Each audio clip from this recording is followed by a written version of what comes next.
The price of a night, the campus goddess had come to me, begging for help so she could buy a limited edition motorcycle for her golden boy. Her eyes were red, tears streaming down her face like a tragic heroine in a movie. Silas, please. If you just lend me $7,000, I'll do whatever you want. Watching her act so pathetic for another man didn't break my heart. Instead, it felt ridiculous. Fine, since she was walking right into it, why should I play the saint? I showed her no mercy, stripping away every ounce of that high and mighty pure girl persona she had curated for years. As the first light of dawn broke through the curtains, she reached out toward me, her eyes full of expectation. I took my time tightening my tie, and while she watched me with a stunned expression, I casually tossed a single quarter onto the nightstand. $7,000? Given the quality of service last night, that's barely enough for the bus fare home. The air was still thick with the heavy, messy scent of the night's reckless abandon. Lily Rivera sat on the edge of the pristine white sheets, her hair a tangled mess, her silk nightgown hanging loosely off her shoulders to reveal a constellation of dark red marks. Marks I had left there.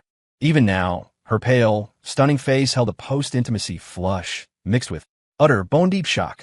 Silas, what the hell is this supposed to mean? Her hand trembled as she picked up the quarter from the nightstand. 25 cents. It was a piece of pocket change I'd pulled from my jeans before getting dressed. In the morning sun, the silver coin gave off a cold, metallic glint, looking like the punchline to a cruel joke. I stood before the full-length mirror, slowly adjusting my cufflinks.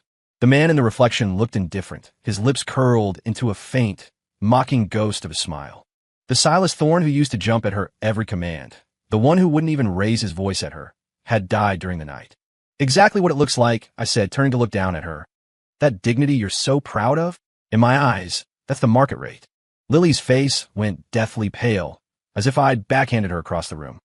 She gripped the coin so hard her knuckles turned white, her voice rising to a shrill peak. Silas, you prick. If you didn't want to lend me the money, you could have just said so. Why would you humiliate me like this? Last night you promised me. You said if I stayed, you'd give me the money. I let out a soft chuckle and walked over to the bed. Lily instinctively flinched away, a flicker of genuine fear in her eyes. Look at that. Was this her version of love? Even her reflexes were programmed to avoid me. I leaned down, gripping her chin and forcing her to look me in the eye. I said I'd consider it. I never said I thought you were worth $7,000. Lily, we've been together for 4 years. Do you have any idea how much I've spent on you? At least 40 or 50 grand. You used to scream if I even tried to hold your hand too long, saying you wanted to save everything for our wedding night. And yet here we are. I increased the pressure on my fingers slightly, watching her wince in pain. You were willing to crawl into my bed just to help Jax Miller buy some overpriced bike? Wow, truly a love for the ages. At the mention of Jax Miller, Lily's eyes flickered with a strange, defiant spark. She slapped my hand away and hissed. He needs that bike for the city championships. It's his dream. What would a corporate drone like you know about passion? All you care about is your 9-to-5 and your paycheck. Besides, I never said I wouldn't marry you. I gave you what you wanted last night. What else do you want from me? Silas, don't be a monster. Just Venmo me the money right now, or I'll kill myself. I mean it. If this had been a year ago, a single frown from her would have had me handing her my heart on a silver platter. But now, I just felt sick. I straightened up, pulled a sanitizing wipe from a pack, wiped my hands, and tossed it into the trash can. You want to die? The window's right there. 18th floor. It should be over pretty quick. Just make sure you put some clothes on first. I don't want you traumatizing the neighbors on your way down. Lily was stunned. She stared at me as if she were seeing a complete stranger. Tears began to roll down her cheeks, heavy drops soaking into the expensive sheets. Silas, what happened to you? You weren't like this. Are you blaming me? I know, you're upset about Jax, but we're just friends. I just wanted to help him reach his goals. She started her routine, the sobbing, the guilt-tripping, the soft knife approach she used to carve pieces out of me. Too bad for her. I didn't have any pieces left to give. I grabbed my briefcase and walked to the door, pausing at the threshold. Lily, remember this. As of today, we're even. As for that $7,000. I looked back at her with a sneer. Go ask your golden boy Jax for it. See if you're worth $7,000 in his dream world. I pulled the door open and walked out without looking back. Behind me, I heard the muffled thud of a pillow hitting the door, followed by Lily's hysterical screaming. Silas, you're going to regret this. Get back here. Walking out of the apartment complex, the cold morning air hit my face. I took a deep breath, feeling a sense of liberation I'd never known. I pulled out my phone. There were a dozen unread messages from Lily sent during the night. While she was lying under me, enduring my touch, she had been busy calculating how to get the money to Jax. Babe, is the money ready? The dealership is being really pushy. I just need the down payment. Jax said he'll figure out the rest. Hurry up. I'm doing this for you, remember? Looking at the words now, the irony was suffocating. I swiped the screen and tapped on a pin conversation. The contact was saved as the old man. Probation period is over. When are you coming back to the firm? The board members are dying to meet the heir. I typed back a short reply. Give me 2 more days. I have some trash to take out first. I pocketed the phone and headed toward the dusty Porsche Panamera tucked away in the far corner of the parking garage. I'd kept it under a tarp for years to experience the real world. For 4 years to maintain the persona of a struggling young professional. I'd driven a beat-up Toyota Corolla, squeezed onto the L train with Lily, and eaten at Greasy Spoons. I'd even pulled double shifts for 3 months just to buy her that entry-level Hermes bag. Looking back, I was a pathetic fool. As I sat in the driver's seat, the phone buzzed. It was a voice memo from Lily. Her voice was thick with tears and sharpened with venomous hate. Silas, you really did it. You're not giving me the money? Fine. I'll find a way myself. But I'm telling you, I will never forgive you for what you did to me last night. We're over. We're done. I listened to it with a blank face and tossed the phone onto the passenger seat. Breaking up? Perfect. Save me the breath. I cranked the engine, and the roar of the V8 echoed through the empty garage. I drove straight to the largest motorcycle dealership in Chicago, the Red Line Hub. Word was the Ducati V4 SP2 Jax had his eye on was sitting right there. When I arrived, the manager's eyes went wide. He recognized the top-trim Panamera instantly and practically ran out to greet me with a polished smile. Sir, can I help you find something special today? I nodded, scanning the showroom floor. That V4 SP2, is it still available? The manager paused, offering a fawning grin. You have excellent taste. It's a limited edition, just arrived 2 days ago. However, a young man was in here looking at it. He said he was coming in today to drop a deposit. A fellow named Jax Miller. The corner of my mouth quirked up. Oh, did he pay yet? The manager shook his head. Not yet. He said he'd be here by 10. I checked my watch. 9:30 a.m. I'll take it. I pulled out a black Amex Centurion card and held it between 2 fingers. Full price. Cash. I'm taking it home now. The manager's eyes nearly popped out of his head. Anyone in this business knew what that card meant. First come, first served? In the face of absolute wealth, that was a fairy tale for the poor. Absolutely. Please have a seat. I'll get the paperwork started immediately. The manager's voice trembled with excitement as he took the card and practically sprinted toward the finance office. I sat on the leather sofa in the lounge, sipping a cup of premium roast. Through the floor-to-ceiling windows, I saw a red Mazda pull into the lot. The door opened. Jax Miller stepped out, wearing a flashy, over-designed riding suit, spinning a helmet on his finger with an arrogant swagger. And from the passenger's side stepped Lily. She had changed clothes and applied makeup to hide her haggard complexion, though her gait was still a little stiff. I narrowed my eyes. She got the money that fast? Figures. She was the campus goddess, after all. I wasn't the only sucker in her contacts list. But I'd bet anything she hadn't scraped together the full amount. Or rather, I wonder what price she paid for it. Jax wrapped an arm around Lily's waist, looking like he owned the world as he pushed through the glass doors. Hey, Miller, where are you? He shouted. The king is here to collect his throne. His voice was loud enough for the whole street to hear, desperate to make sure everyone knew he was spending money. However, he wasn't met with a warm welcome. The manager, who was busy processing my paperwork, didn't even look up as he called out, Sorry, Jax. The bike's gone. The taste of reality, the air, seemed to freeze for a few seconds. The smirk on Jax's face stayed plastered there like he'd been hit by a pause button. Lily froze too, her hand instinctively tightening on Jax's arm. Gone? What do you mean gone? Jax snapped out of it and stormed over to the counter, slamming his hand down. Manager, don't screw with me. We had a deal yesterday. You said you'd hold it. I brought the money. Who the hell took my bike? The manager finished the transaction, respectfully handed my black card back to me, and then turned around with a strictly professional expression. Mr. Miller, business is business. You had a verbal reservation, but no deposit. This gentleman here just paid the full amount in cash. If you're still interested, we have a V2 in stock. Would you like to take a look? Moving from a V4 to a V2 wasn't just a drop in specs. It was a massive blow to the ego. For a guy like Jax, who valued status more than his own life, it was an insult. Gentlemen, Jax spun around, his eyes scanning the lounge like a predator. Finally, they locked onto me. In that instant, his face went through a spectacular range of emotions. Shock, disbelief, rage, and finally a thick layer of mockery. Oh, I see. Look who it is. Jax let go of Lily and sauntered toward me. If it isn't our campus queen's little lapdog, Silas Thorne. Lily's face went white when she saw me. Her eyes were wide with panic. She never expected to run into me here, especially not as the buyer. Silas? What are you doing here? Lily bit her lip, her voice trembling. I ignored her and looked calmly at Jax. I bought the bike. You have a problem with that. Jax snorted, looking me up and down. You? Buy this? Silas, stop acting. Everyone knows you're just some office drone. Your monthly salary barely covers one of Lily's handbags. This bike is nearly 50 grand out the door. You couldn't afford this if you sold both your kidneys. Did you wander in here to play pretend and the manager actually fell for it? He turned back to the manager. Hey, don't let this kid play you. He's broke. That card he gave you is probably fake. Before he could finish, the manager walked over with the sales contract and the keys. Mr. Thorne, everything is in order. We've attached the temporary plates. You can ride it out whenever you're ready. Also, here is our complimentary lifetime maintenance card. Please keep it safe. The red Ducati key fobs glinted under the showroom lights. Jax's voice died in his throat. He looked like a duck that had been suddenly choked. He stared at the keys, then back at me. Full cash. Lily was even more stunned, her hand flying to her mouth. She knew my financial situation better than anyone, or so she thought. Every month, my paycheck went to her.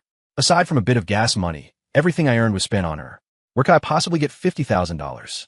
Suddenly, a thought struck her. She rushed forward, pointing a finger at me. Silas, where did you get that money? Have you been hiding money from me this whole time? You had 50 grand? Why did you lie to me last night and say you didn't have 7? You'd rather buy a stupid motorcycle than help Jax achieve his dream? What kind of twisted person are you? Her voice was shrill and pierced through the showroom. Other customers were starting to turn and stare. I looked at her righteous indignation and found it pathetic. It's my money. Why should I have to report my spending habits to you? I stood up and took the keys. And another thing, Lily, I have plenty of money, but I'd rather throw it into a furnace than spend another cent on you. Is that reason enough? Lily stumbled back, her eyes brimming with tears.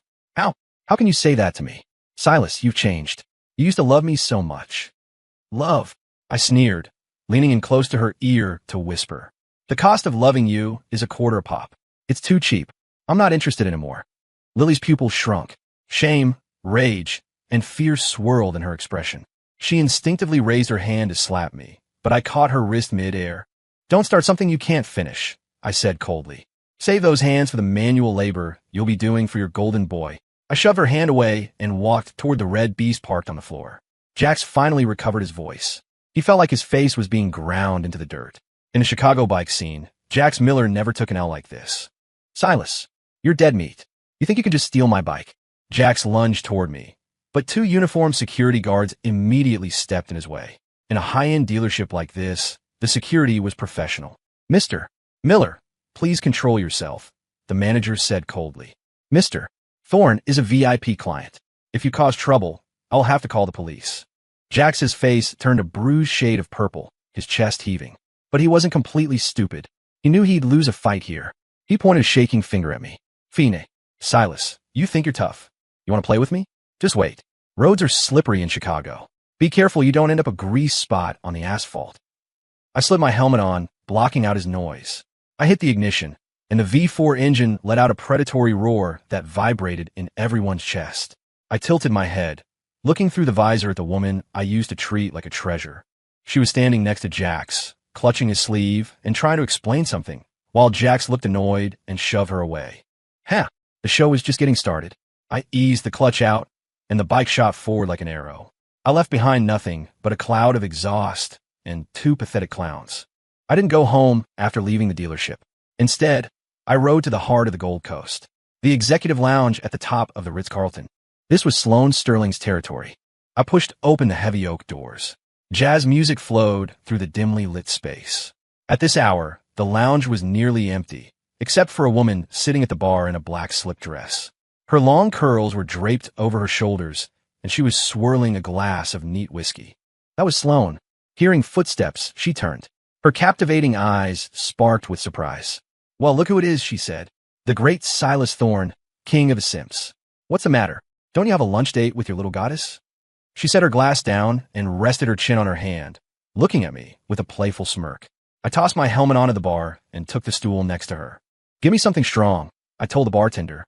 The man looked at Sloane, and only when she nodded did he start mixing. We broke up, I said simply. Sloane froze, then burst into a fit of uninhibited laughter. Ha ha, finally. God, Silas, should I open a bottle of vintage champagne to celebrate? I told you years ago that girl was a high-level gold digger, but you wouldn't listen. You even blew off the merger marriage your family arranged just to play poor boy to test her true love. So, how'd the test go? I took the drink from the bartender and down a large gulp. The spicy liquid burned my throat, leaving a bitter almond aftertaste. 1/4, I said. Sloane arched an eyebrow. What about a quarter? Last night, she crawled into my bed for $7,000. Afterward, I gave her a quarter. Sloane's expression was priceless. She stared at me for a long beat, then slowly gave me a thumbs up. Bravo, Silas.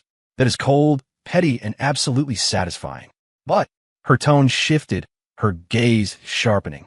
Knowing that girl, she's not going to just walk away. Especially not that Jax guy. He's a bottom feeder. You stole his bike today and humiliated his girl. He's going to look for trouble. I swirled the ice in my glass. I want him to look for trouble. If he doesn't, how am I supposed to bury him? Sloane saw the coldness in my eyes, and her smile deepened. So, the real Silas Thorne is finally back? What do you need from me? I looked at the woman who had grown up with me, the one who had always stayed by my side regardless of my idiocy. Compared to Lily's fake innocence, Sloane's raw ambition and honesty were far more intoxicating. Run a deep background check on Jax Miller. Everything. Bank accounts, history, everything. I pulled a card from my pocket and slid it across the bar. There's a party tonight. I want to use your club. Sloane glanced at the card but didn't take it. She leaned in closer, her perfume filling my senses. The club is yours. But I don't want your money. I want you to promise me one thing. I looked at her red lips, only inches away. What? Sloane reached out and tapped my chest with a manicured finger. Tonight, I'm your date. And if Lily shows up, I wouldn't mind teaching her what it actually means to be untouchable. The party and the truth as I expected, Lily wasn't giving up. By that afternoon, my phone was blowing up with texts. She had switched to a carrot and stick strategy. First, she sent a series of essays, reminiscing about our 4 years together. Everything from saving seats in the library freshman year to our graduation photos. Every line was dripping with, I love you. I was just forced into it. I only did it to save Jax. When I didn't reply, she started the pity party. Silas, I'm literally broke. Jax didn't get the bike, and he can't get his deposit back. He's in a terrible mood and keeps blaming me. My credit cards are maxed out, and my landlord is threatening to kick me out. Can you just send me my allowance for this month? It's not much, just $1,000. Even if it's a loan, please. I'm begging you. I looked at the messages and laughed. Before, as soon as my paycheck hit, I'd Venmo her $1,000 for expenses, pay her credit cards, and cover the rent and utilities. With whatever was left, I'd take her out to dinner and save up for her gifts. And me? I ate at the cafeteria, smoked cheap cigarettes, and hadn't bought new clothes in 2 years. I had pampered her into a life of luxury, and in return, I'd raised a viper. I silenced the phone and tossed it aside. 8:00 p.m. The Velocity Club, the hottest spot in Chicago for trust fund kids and influencers. It was Jax Miller's favorite haunt. According to Sloane's intel, tonight was Jax's birthday party. He'd booked the biggest VIP table, bragging that he was celebrating his new ride. I had changed into a custom-tailored Tom Ford suit that made me look every bit the heir I was. Sloane was on my arm, wearing a deep V black gown and a sapphire necklace that probably cost more than Jax's entire life. She was breathtaking. The moment we walked in, all eyes were on us. Who is that? He looks familiar. Wait, is that Sloane Sterling? The Sterling heiress. Who's the guy? Since when has Sloane Sterling let anyone hold her like that? Amidst the whispers, I walked straight toward Jax's table. He was sitting there with his arms around 2 heavily made-up models, drinking heavily. And shockingly, Lily was there too. She was sitting in the corner like a shamed servant, holding a fruit platter and offering awkward, forced smiles to Jax's friends. When I appeared, Jax froze. Lily dropped a grape, nearly tipping the whole platter. Her eyes locked onto me, then immediately shifted to Sloane. It was that female instinct, a total realization of being outclassed in every possible way. The jealousy and insecurity in Lily's eyes were impossible to hide. Well, look who it is. Silas. Jax pushed the models aside and stood up, his voice dripping with venom. What's the matter? Buy one motorcycle, and suddenly you think you're in our league? This is Velocity, man. Minimum spend here is 5 figures. Does your little piggy bank have enough for a single bottle? His friends burst into laughter. Lily stood up too, looking at me with a complex expression. Silas, why are you here? This isn't your scene. Just go home. She sounded like she was protecting me, but she just didn't want me to see her acting as Jax's doormat. I didn't acknowledge Jax's taunt or Lily's presence. I just snapped my fingers at the server behind me. This table is on me tonight, I said calmly. And bring Mr. Miller an ace of spades dragon set. Let's celebrate his dreams coming true. The club went silent. The dragon set 6 bottles of Armand de Brignac. It was the most expensive package of Velocity, retailing for about $25,000. Jax's face drained of color. He talked a big game, but he usually just hung out at other people's tables or bought a few mid-shelf bottles to look cool. 25 grand? He couldn't pay that if he sold his car. Silas, stop acting like a big shot. Jax growled. You don't have the money for that. I didn't say a word. I pulled out my black card and handed it to the server. Noping. Beep. The sound of the card clearing was crisp and audible even over the music. The server handed the card back with a look of pure reverence. Right away, Mr. Thorne, bringing the bottles now. Jax was speechless. Lily looked like she'd been struck by lightning. She stared at the card in my hand. She'd seen pictures of the Amex Centurion on Instagram, the black card. It was a symbol of the global elite. It wasn't just rich money. It was wealth money. Silas, you. Lily's voice shook. Who are you, really? I took a glass of champagne from Sloan and swirled it. I looked at Lily's pale, trembling face with total indifference. Who I am doesn't matter. What matters is, I pointed at the bottles being brought to the table. This champagne cost more than 3 of those Ducatis. It's a shame. I'd rather pour it down the drain than spend a single penny on you. Lily, tell me, do you feel like you're even worth that 1 quarter now? The music in the club was still pounding, but our corner was a tomb. The neon lights swirled over everyone's faces, making them look like caricatures.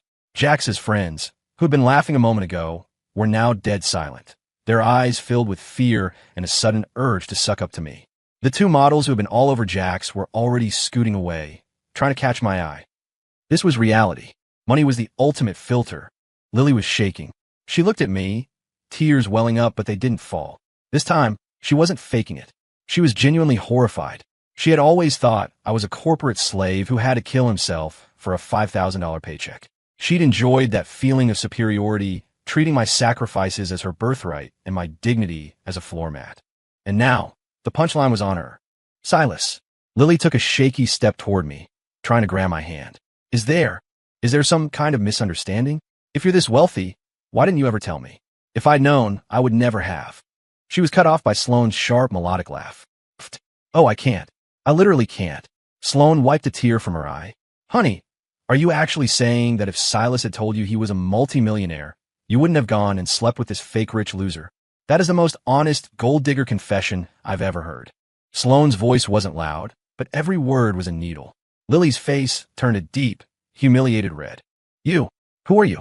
This is between me and Silas. Stay out of it, she screamed. Sloane stood up slowly and walked over to Lily. She was taller, and her presence was like a physical weight, crushing the air out of Lily's lungs. Who am I? Sloane reached out and flicked Lily's ID badge, which she'd used to get into the VIP section. Lily Rivera, administrative assistant at the university. Making what, 40 grand a year? This dress is a DH Gate knockoff, isn't it? The stitching is coming apart at the hip. Sloane let go of the badge with a look of disgust. You don't need to know who I am. You just need to know that Silas is with me now. And you? You aren't even fit to carry his gym bag. You? Lily's voice broke as the tears finally fell. She turned to me, her eyes pleading. Silas, are you just going to let her humiliate me? For years, Silas. Does that mean nothing compared to her? I looked at her coldly. For years? Lily, you tell me. In those 4 years, did you ever buy me so much as a bottle of water? On my birthday, did you ever even cook me a meal? No. You only came to me when you needed money or when your vanity needed a boost.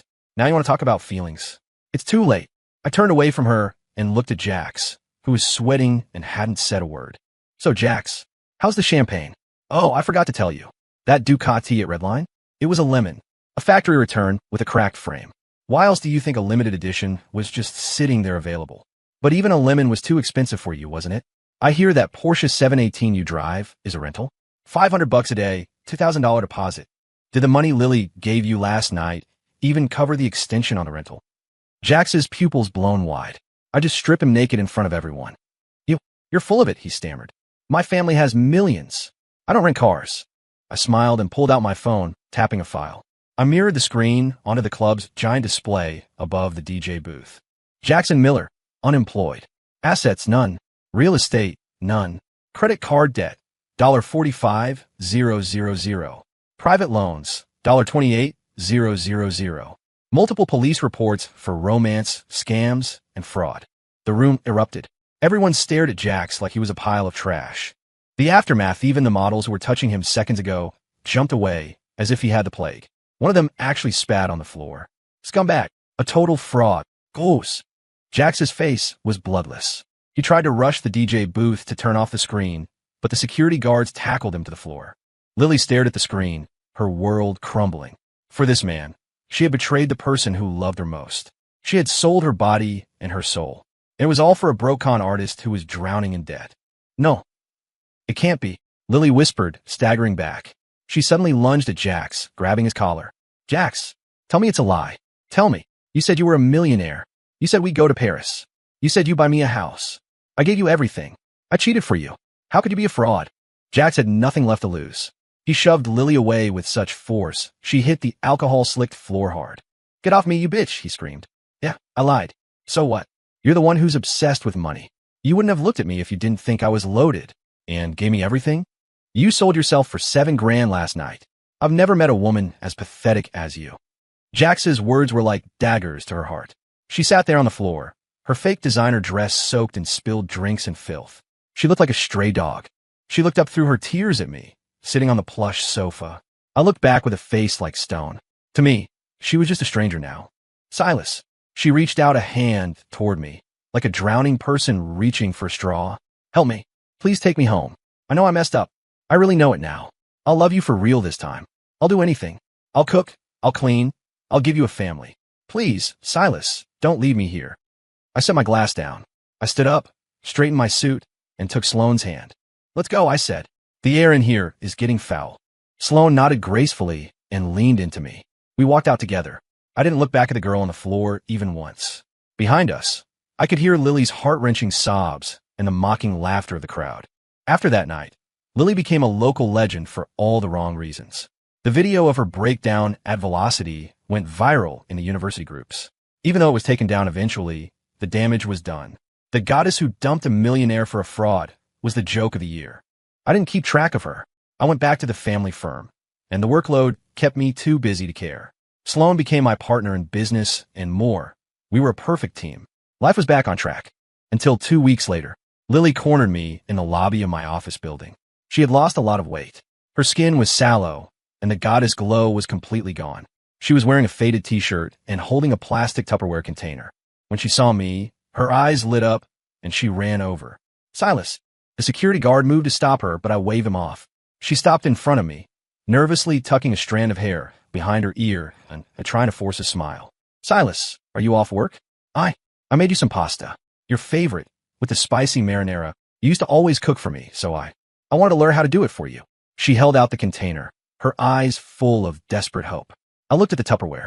Back then, I used to spend hours in the kitchen, sourcing the best ingredients just to make her a meal she'd usually complain about anyway. Now, she'd finally learned to cook. Too bad I wasn't hungry. No thanks, I said coldly. My tastes have changed, and the company has a catering service. Lily's hand froze in the air. She bit her lip, her eyes turning red again. Silas, are you still mad? I'm done with Jax, I swear. I even went to the doctor. I'm clean, Silas. I'm still the same girl. Can't you just give me one more chance? I know you're rich now, but I'm not here for the money. I realized I can't live without you. I've spent every day for the last 2 weeks thinking about us, about how it used to be. She reached out to grab my sleeve. I stepped back. Lily, some things, once they're broken, they stay broken. Even if you glue them back together, the cracks are all people see. Besides, I pointed to the black Rolls-Royce idling at the curb. The window rolled down, revealing Sloane's stunning face. She gave Lily a victorious, pitying smile. I have someone who cooks for me now, and she's a much better chef than you'll ever be. Lily looked at Sloane, and the last bit of light in her eyes died out. She knew she could never compete, not in status, beauty, or character. She had lost everything. Silas. She choked out. Is it really over? I didn't answer. I turned and walked to the car. I climbed in and closed the door. Drive, I told the chauffeur. As we pulled away, I looked in the side mirror. Lily was still standing there, clutching her Tupperware like a statue. I felt nothing. No satisfaction, no revenge high. Just indifference. When you truly move on, even hate is too much effort. Later, I heard Lily quit her job and move back to her small hometown in the Midwest. Some say she got married to a local guy. As for Jax Miller, he was picked up by the cops for grand larceny and wire fraud. He's looking at 5 to 10 years. I didn't care enough to check the sentencing. One evening, Sloan and I were walking along the Chicago Riverwalk. The city lights were reflecting off the water. Sloan stopped and looked at me. Silas. Yeah. Do you still hate her? I paused and smiled. I reached into my pocket and pulled out a coin. It was the same quarter from that morning in the apartment. I kept it as a reminder of the man I used to be. I flipped it into the air, a silver arc against the night sky. Plop. It vanished into the dark water of the river. No, I said, taking Sloane's hand. She isn't worth the energy. Story complete.